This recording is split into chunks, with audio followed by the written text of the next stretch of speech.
ಇವಾಗಿನ ಈ ಬಿಸಿಲಲ್ಲಿ ನಾವು ಸ್ವಲ್ಪ ಬಿಸಿಲಿಗೆ ಹೊರಗಡೆ ಹೋದರೂ ಕೂಡ ಟ್ಯಾನ್ ಆಗೋದೆಲ್ಲ ತುಂಬ ಜಾಸ್ತಿ ಅಲ್ವಾ, ಟ್ಯಾನ್ ರಿಮೂವ್ ಮಾಡೋದು ತುಂಬಾ ಕಷ್ಟ ಆಗುತ್ತೆ.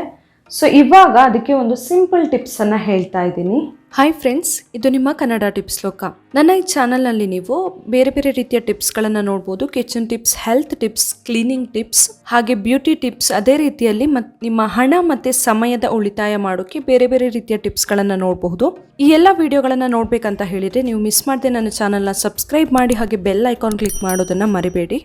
ಇದಕ್ಕೆ ನಾವು ಒಂದು ಪೇಸ್ಟನ್ನು ರೆಡಿ ಮಾಡ್ಕೊಳ್ಬೇಕು, ಸಿಂಪಲ್ ಆಗಿರುವಂಥದ್ದು. ಇದಕ್ಕೆ ಫಸ್ಟಿಗೆ ನಾನೀಗ 1 ಸ್ಪೂನ್ ಆಗುವಷ್ಟು ಸಕ್ಕರೆಯನ್ನು ಹಾಕ್ಕೊಳ್ತಾ ಇದ್ದೀನಿ.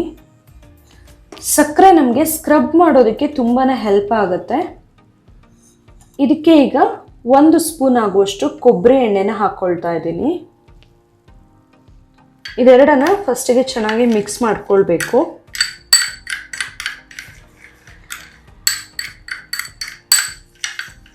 ಇದಕ್ಕೆ ಇವಾಗ ಒಂದು ಇಂಪಾರ್ಟೆಂಟ್ ಇಂಗ್ರೀಡಿಯೆಂಟ್ ಹಾಕ್ತಾ ಇರೋದು ನಿಂಬೆಹಣ್ಣಿನ ಸಿಪ್ಪೆಯ ಪೌಡರ್.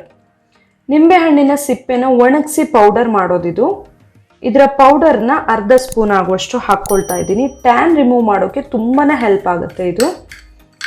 ಇದನ್ನ ಚೆನ್ನಾಗಿ ಮಿಕ್ಸ್ ಮಾಡ್ಕೊಳ್ಬೇಕು. ಸಕ್ಕರೆ ಹಾಕಿರೋದ್ರಿಂದ ಇನ್ ಕೇಸ್ ಏನಾದರೂ ಡೆಡ್ ಸ್ಕಿನ್ಸ್ ಎಲ್ಲ ಇದ್ದರೆ ಅದೆಲ್ಲ ರಿಮೂವ್ ಆಗೋಕ್ಕೆ ಕೂಡ ಹೆಲ್ಪ್ ಆಗುತ್ತೆ. ಒಂದು ಬೆಸ್ಟ್ ಸ್ಕ್ರಬ್ ಅಂತಲೇ ಹೇಳ್ಬೋದು. ಈ ಥರ ರೆಡಿ ಮಾಡಿಕೊಂಡು ಇದನ್ನು ಎಲ್ಲಿ ಟ್ಯಾನ್ ಎಲ್ಲ ಆಗಿರುತ್ತೆ ಅಥವಾ ಇನ್ ಕೇಸ್ ಏನಾದರೂ ಡೆಡ್ ಸ್ಕಿನ್ಸ್ ಇದ್ದರೂ ಕೂಡ ಅಲ್ಲೆಲ್ಲ ಹಾಕಿ ಚೆನ್ನಾಗಿ ಮಸಾಜ್ ಮಾಡಬೇಕು. ಇದರಿಂದ ಒಂದು 5 ನಿಮಿಷ ನಿಧಾನವಾಗಿ ಮಸಾಜ್ ಮಾಡಿಕೊಂಡು ಆಮೇಲೆ ಬೆಚ್ಚಗಿನ ನೀರಲ್ಲಿ ವಾಶ್ ಮಾಡಬೇಕು. ಈ ಥರ ರೆಗ್ಯುಲರ್ ಆಗಿ ಮಾಡೋದ್ರಿಂದ ಟ್ಯಾನ್ ರಿಮೂವ್ ಆಗುತ್ತೆ. ಈ ವಿಡಿಯೋ ನಿಮಗೆ ಇಷ್ಟ ಆಗಿದ್ರೆ ನನ್ನ ಚಾನಲ್ನ ನೀವಿನ್ನು ಸಬ್ಸ್ಕ್ರೈಬ್ ಮಾಡಿಲ್ಲ ಅಂದರೆ ಸಬ್ಸ್ಕ್ರೈಬ್ ಮಾಡಿ ಹಾಗೆ ಬೇರೆಯವರಿಗೆ ಕೂಡ ಶೇರ್ ಮಾಡೋದನ್ನು ಮರಿಬೇಡಿ. Thank you.